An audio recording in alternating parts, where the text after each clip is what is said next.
Kia ora, hello, and welcome back to Crime, Mystery and Mayhem with Kate. If this is your first visit to my channel, hello, welcome. It is great to have you here. Here on my channel, I talk about true crime stories. I find them interesting and I am intrigued as to why some people do the things that they do. You can also find me on Instagram, X, Threads, TikTok, Patreon, Facebook, under Crime, Mystery and Mayhem, except on Facebook, I'm under Sharon Kate, so that's SHARON. Please remember to like and subscribe to my YouTube channel because it would really help me in my attempts to grow my channel. I am so close to the 1,000 subscribers and I love you guys for it. Thank you so much. But I also do need, I think it's like 4,000 watch hours. So please watch my vids. There is apparently a little button in the right hand corner that you can press that says subscribe. So if you can press that, that would help me out so much. Alrighty, so let's jump into today's case. Dorothy Ruth Hoogstraten was born to Dutch immigrant parents Simon and Nellie on February the 28th, 1960 in the Canadian province of British Columbia. Not far from where the new arrival slept peacefully in her mother's arms lived a quiet, unassuming 8-year-old boy called Paul Snyder. Though no one could have predicted it at the time, he would be the driving force behind her future entry into the world of show business. Sadly, he would also be the one who would take it all away. Dorothy was still in high school when she and Paul first met at an ice cream shop where she worked to earn money to help support her mum and her siblings John and Louise after her dad left the family. Though only 17, she had felt a responsibility to take care of those around her. It was that same caring nature that had allowed her to see what little good lay beneath Paul's off-putting exterior. Though Paul made his living primarily as a promoter for nightclubs and car shows, he also had a reputation around Vancouver as a small-time pimp. Oh dear. So, a born hustler, he had learned early on that sex sells, and he wasn't above utilizing the talents of a select group of women to pad his bank account. From the moment Paul Snyder first laid eyes on this blonde beauty behind the counter, he knew that he had happened upon a gold mine. Painfully shy and oblivious to the effect that she had on men, Dorothy was just the type of girl he had been looking for, both personally and professionally. Knowing instantly that she was the ticket to the top he had been waiting for, he pulled out all the stops in his quest to win her over. When he wasn't showering her with compliments, he was spending the money he'd earned off the backs of the other women to lavish her with expensive gifts. In no time at all, he had her exactly where he wanted her. Later on, Dorothy would tell interviewers that she had been bullied at school for her height. So she was 5'9" and she had bee-stung lips.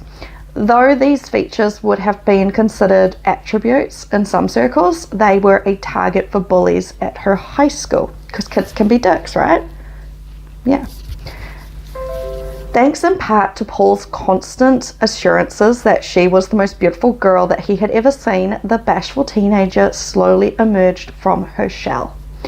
As the two began to see each other socially, Paul coaxed Dorothy into letting him take her picture. When he had gained her trust, he then convinced her to remove her clothing in order to capture more candid shots. Though she was pretty uncomfortable about it, since he was technically her boyfriend, she was like, okay, she did it. Reluctantly, but she did it. An opportunist who always had his ear to the ground, Paul Snyder knew that Playboy paid $20,000 to models who were fortunate enough to be chosen as Playmate of the Month. Figuring that Dorothy would be a shoo-in, He had hired a local photographer to take the revealing shots that he hoped to submit to the magazine. When the time came to put his plans into action, Paul faced two major hurdles. The first of his concerns was getting Dorothy to agree to pose nude in front of a stranger. The second, and most daunting by far, was convincing her mum to sign the paperwork for her underage daughter. I wouldn't, no way. Determined that no one was going to get in his way, Paul had talked Dorothy through the first part of the process, which had gone off without a hitch. Rather than approaching her mum, he forged her signature, and sent the documents off. So once everything was in place, he mailed it all over to Playboy in the summer of 1978, and he was confident that he had finally hit payday.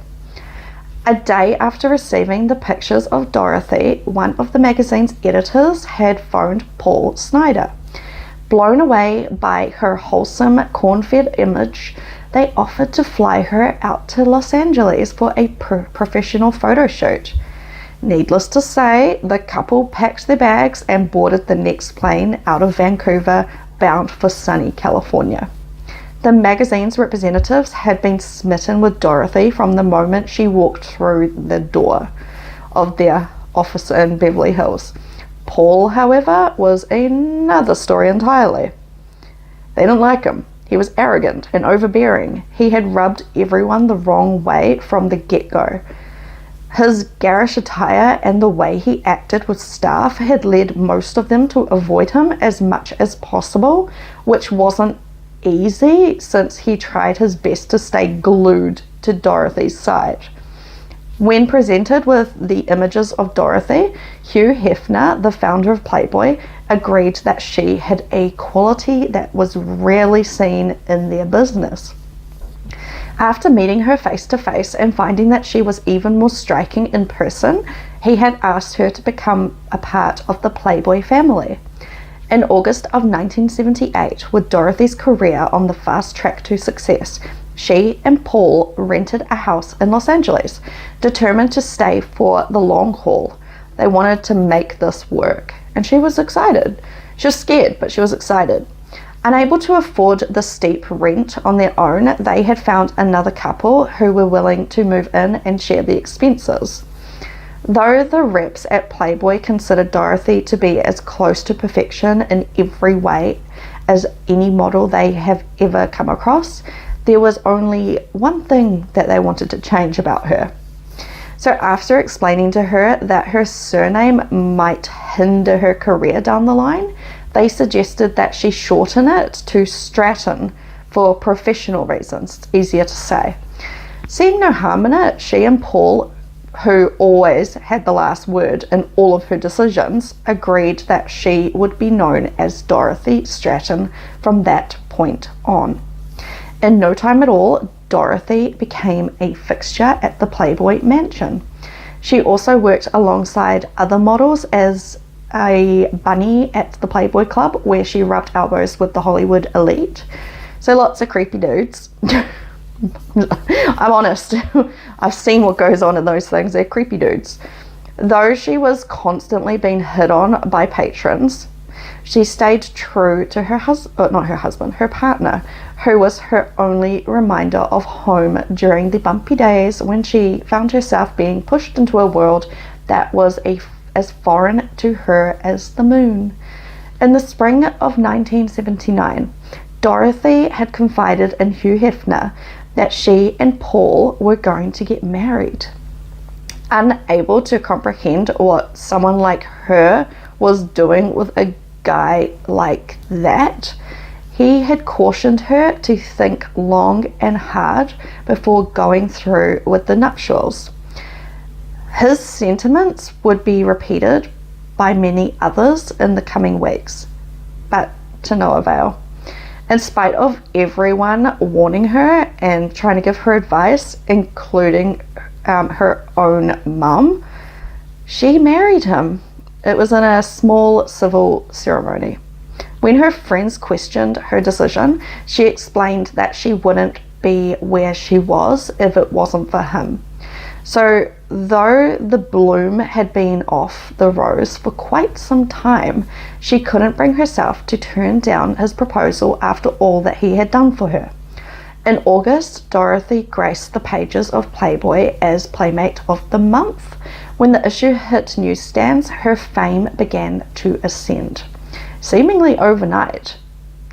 As the magazine flew off the shelves, filmmakers came calling, and in the coming months, she would land a handful of small television and film roles, thanks to the connections that she had made as a server at the Playboy Club. While the parts mostly involved her standing in the background looking pretty, they were a start. Paul had asked her to help promote his latest endeavor, which involved bringing groups of male exotic dancers to bars and clubs for ladies' nights. The idea would eventually morph into Chippendales, though Paul was cut out of the loop before it gained popularity. So back at the Playboy mansion, Paul was routinely being turned away at the door by staff who found him increasingly insufferable to be around. They didn't want him there. One of Dorothy's handlers would later recall that they had made an effort to keep him at arm's length after he was caught in a compromising position with another model. Yeah. On one occasion, as a group of Playmates and magazine employees were heading off to a party, they had purposely left Paul Snider on the sidewalk as they rushed Dorothy into a waiting car. When he tried to squeeze in, they had told him to find another ride, and then they sped off. That's ruthless, man. As cruel as it might sound, the woman who related the story said that he reaped what he had sown, so yeah, don't feel too sorry for him. His eyes still focused on the prize, Paul had used a chunk of Dorothy's earnings to lease a Mercedes-Benz. The personalized license plate displayed on the front read Star 80 in reference to her career. In the latter part of 1979, Dorothy was offered the lead role in a science fiction comedy called Galaxina. Her lack of experience had made the grueling shoot a nightmare for the 19-year-old who wasn't prepared to carry a film on her shoulders. The situation was made all the worse by the fact that Paul was calling at all hours of the day and night just to pick a fight, and it was usually about money. Her nerves were shot. Dorothy just wanted to go home, not to California, but back to Canada. Unfortunately, with so many people depending on her, the choice to leave was no longer her own. As the couple's relationship spiraled downhill, rumors began to surface that Paul was abusive, both verbally and physically. Suspicions were heightened when Dorothy's dog, who had been gifted to her by her Playboy bunny family, had suddenly died of unknown causes. Those close to her claimed that Paul had complained openly that she paid more attention to her dog than she did to him, leading some to believe that he may have killed her beloved pet, maybe out of jealousy and spite. I hope not, but it's possible, right? As the wagons at Playboy circled around Dorothy, her resentful husband, whose hunger for fame and fortune were insatiable, made it clear that he wasn't going anywhere without a fight. Even though she was busy working at the Playboy Club, modeling and acting in any projects that came her way, Paul still found ways to make extra money off of his wife. After she appeared briefly in the movie Skate Town, USA, he had talked her into posing for pictures in short shorts, a skimpy t-shirt and roller skates. He had then turned the images into a poster and he sold them for a profit. Yeah, though she had wanted nothing to do with the project, she had gone along with it to keep the peace. As was often the case with these endeavors, she never saw a penny of the proceeds. Her husband's a dick, honestly. Dorothy's spirits got a much needed boost in the early part of 1980 when she received the double blessing of being named Playmate of the Year, along with an offer to co-star in an upcoming romantic comedy, They All Laughed, with John Ritter. Remember him? Love that guy. 8 Simple Rules. Yeah. So also there was Audrey Hepburn, also love her, and Ben Gazzara. I don't know who that is. But yeah, while Paul Snider was excited at the prospect of seeing his wife's name alongside those of established stars, his enthusiasm was tempered by the fact that filming would take place on location in New York City.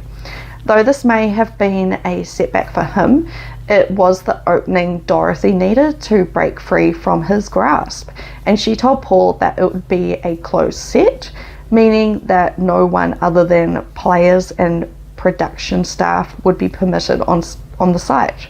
So basically he was not allowed to be there.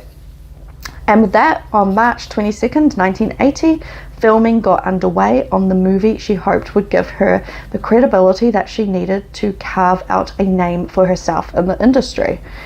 Back home in LA, Paul tinkered about with an invention that he was certain would be a hit. Yeah, it was a oh my god, it was basically a prototype. Okay, so when the prototype was complete, he had taken it around to every establishment to find the how do I explain what it is? So basically it's a kinky like seat thing. I'll see if I can find a picture. But yeah, so his run of bad luck was continuing. None of the shops that he went to try and sell this sex seat thing, nobody wanted it. So during a break in filming, for her anyway, Dorothy had returned to LA to attend a ceremony in honor of her being named Playmate of the Year. The perks that came with the title included a check for $100,000 and a 1980 Jaguar. When the time came for her to take the podium and give thanks, she had expressed her gratitude to Hugh Hefner and her photographer for their unwavering support. But you know what? Paul Snider, who was in attendance that day, was left out of her speech. Oh dear. So videos taken at the event showed Paul following Dorothy around like a lost child as she mingled with the crowd and well wishers. At one point, as they are sitting side by side at a table, he can be seen reaching for her hand, which she quickly pulls away. When the time came for her to return to New York, the tension between the two was crazy. Like, there was so much tension. Even so, as bad as things were, the worst was yet to come. It gets dark pretty quick. So behind the scenes of They All Laughed, love was brewing. I'm going to try and say this last name. Peter Bogdanovich, who at age 41 was old enough to be Dorothy's dad, had fallen head over heels for the young woman he had become infatuated with after seeing her at the Playboy mansion. Dorothy would confide to a friend that she had been feeling defeated one evening following a particularly volatile telephone exchange with her husband, and that Peter had come to her rescue. Sensing that she had reached her breaking point, Peter had taken her into his arms and he held her without uttering a word until her tension had melted away. She had marveled at the fact that he had expected nothing from her in return. He was just being kind. His gentle act of kindness had stirred something in her that she had never felt before, and within a matter of a few short weeks, they were engaged in a not-so-secret affair. Paul Snider, who was beginning to suspect that his wife had developed feelings for the famed director, learned that he had reason to worry when he phoned her room one day and production assistant answered.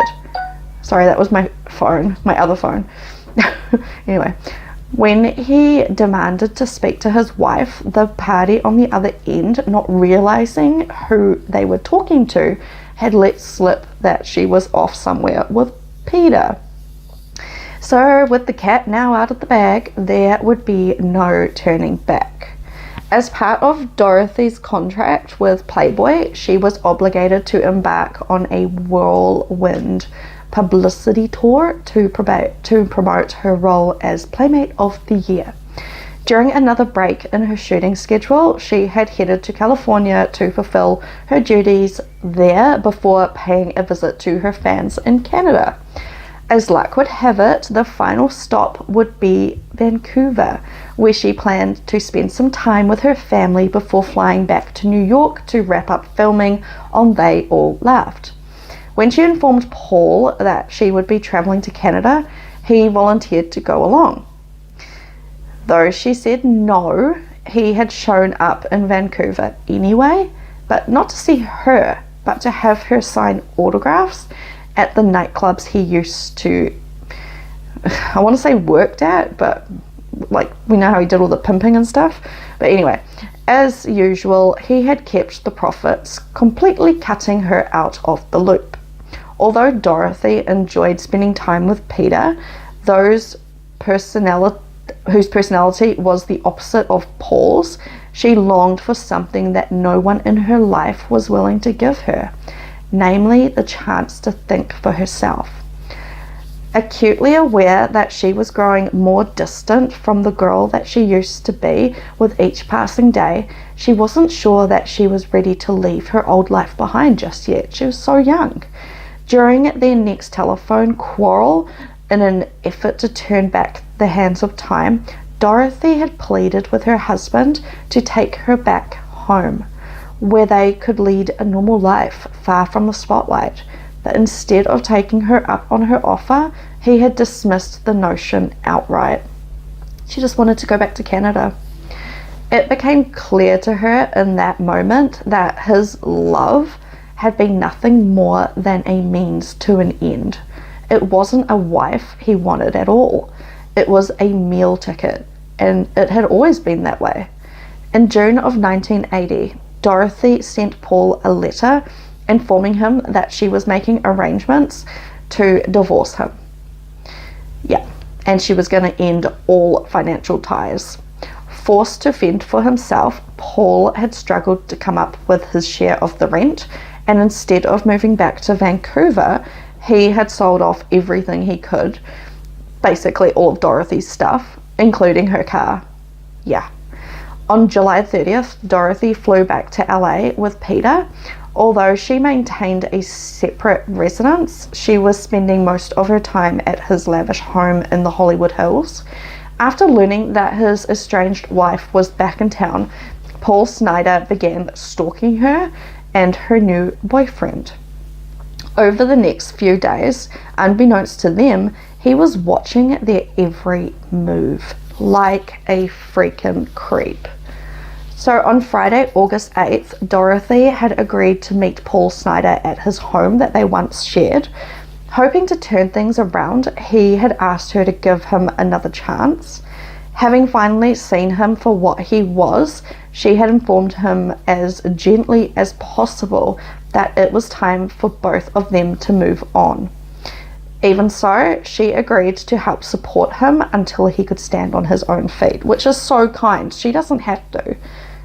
Like, he's a grown-ass man, he should be supporting himself. With both of them now on the same page, they made arrangements to meet again the following week to iron out a financial settlement. 5 days later, Paul Snider purchased a 12 gauge shotgun he saw in a classified ad. On the morning of August the 14th, as her appointment with Paul loomed, Dorothy's friends cautioned her not to go and see him alone, and God, I wish she listened. They urged her to meet him in her lawyer's office instead, but she didn't listen, fearing that the suggestion would only serve to antagonize him further. Naively believing that they could somehow remain friends when all was said and done, she had rolled the dice with her life. It would be a gamble that she would lose. At 12:30 that afternoon, Dorothy had entered the house that she and Paul once shared. Shortly after going inside, she had handed him an envelope that had $1,100. It's about $4,000 today, American, presumably as a down payment on their upcoming divorce settlement. Oh my God. The words that were exchanged from that point on are known only by them. And yeah. What is not in dispute is the fact that Dorothy was dead within an hour, her killer following soon after. Paul Snider's roommates had arrived home at around 8 p.m. and they saw Dorothy's car parked in the driveway. Upon seeing that Paul's bedroom door was closed, they had assumed that maybe the couple had worked things out and they were getting back together or something. When 11 p.m. rolled around with no sign of life from Paul's room, the couple had knocked on the door to make sure that everything was all right. Like, are they okay? So after receiving no answer, they opened the door and they did, like a peek inside. But to their horror, they saw Dorothy's naked body laying across the bed on her stomach, her head hanging over the edge with one arm brushing the floor. There was blood and brain matter splattered on every surface, leaving no doubt that she was deceased. Across the room, Paul Snider's naked form lay on top of the shotgun that he had used to end both of their lives. When the scene was analysed by a forensics team, it was determined that he had bound Dorothy to his homemade bondage chair thing with medical tape before subjecting her to a very violent essay. When he was finished, he had cut her loose before putting the barrel of the shotgun to the side of her face and pulling the trigger. It was noted that her right forefinger was also missing, indicating that she must have put her hand up in anticipation of the shot that she saw coming. Bloody handprints found on Dorothy's body indicated that she had been essayed a second time after she had died. It appeared that Paul had then sat on the floor surveying the grisly scene for an hour or so before turning the gun on himself. Peter, who hadn't known that Dorothy was seeing Paul that day, received a call just after midnight informing him that she had been killed. His life, like so many others, would never be the same again. When the company that was set to distribute They All Laughed found out about Dorothy's death, they had backed out of the deal on the grounds that the project was now tainted by scandal, rendering it unmarketable. Their minds made up, they had wished Peter luck before cutting ties with the filmmaker, both financially and otherwise. Believing that he owed it to Dorothy to see things through, her former lover had put up $5 million of his own money to ensure that the movie reached the public, effectively bankrupting him. Despite his noble efforts, the film failed to find an audience when it was released in 1981. Critics, however, had mostly good things to say about his labour of love, and many had singled out Dorothy's performance as a high point of the movie. In 1984, Peter authored a book about Dorothy, and it was titled The Killing of the Unicorn, in which he had blamed Hugh Hefner and the Hollywood system for putting the wheels of her killing in motion. Though few could argue that the filmmaker's presence in her life had put added strain on an already troubled marriage, he had refused to take any responsibility for the tragic outcome. I feel like her husband was going to do this anyway, because she was going to leave him anyway, with or without Peter. Her husband was a nutter. He had loved Dorothy above all other, and to him, that was all that mattered. On December 30th, 1988, 49-year-old Peter married Dorothy's 20-year-old sister, Louise. It's a bit weird, but while the union raised plenty of eyebrows, it seems that the unlikely pair had found common ground in their mutual loss, but they would go on to divorce in 2001 after 13 years of marriage. So the Hollywood power player passed away of natural causes on January the 6th, 2022, so not long ago, at the age of 82, having never fully gotten over Dorothy's death. As for Paul Snider, the motive behind his brutal acts died with him. While speculation ranged from an all-consuming love that had turned to hate to a fear of having to return to pimping for a living, the roots may actually be buried in an event that occurred decades earlier on the streets of Vancouver. So when he was barely a year old, Paul's 5-year-old sister Penny was struck and killed by a delivery truck on the street in front of their home. Everyone who knew the family attested to the fact that the household had revolved around this little girl who they all loved to the moon and back. Apparently she was the favorite kid. Her sudden death had altered the course of their lives, and not for the better. Though his mum hadn't said it out loud, in rare moments of reflection, Paul would say that he had grown up believing that his mum wished it had been him that had died instead of his sister. Whether it be coincidence or not, Paul had carried out the murder-suicide on the 27th anniversary of the day that his sister had been laid to rest. Dorothy Stratton, whose path in life had initially been paved by others, was just beginning to transition from caterpillar to butterfly when fate stepped in and took it all away. Judging by the stellar reviews she received for her comedy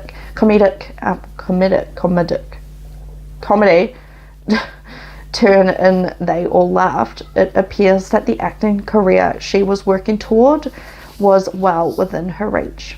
Unfortunately, owing to circumstances beyond her control, we'll never know what she might have achieved had she been able to.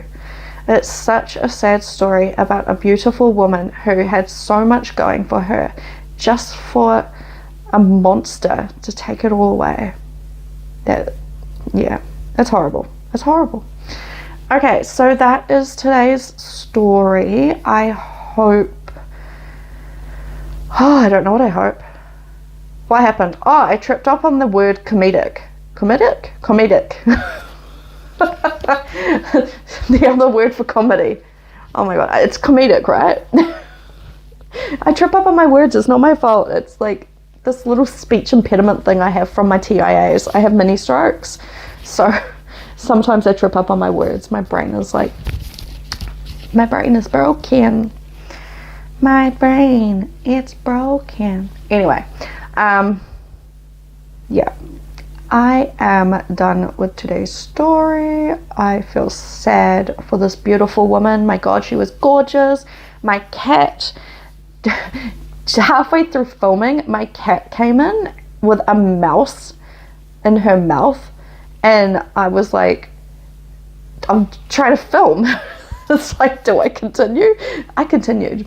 So there was a mouse down the hallway that I now need to go deal with, because yeah, it's probably been eaten actually. You guys don't need to know that. Oh yeah, so I have started up my second channel, History with Kate. I have put up 2 videos so far. One is about how Albert Einstein was a bit of a crappy husband to his wife, and the other one is a brief history on the Aboriginal people of Australia.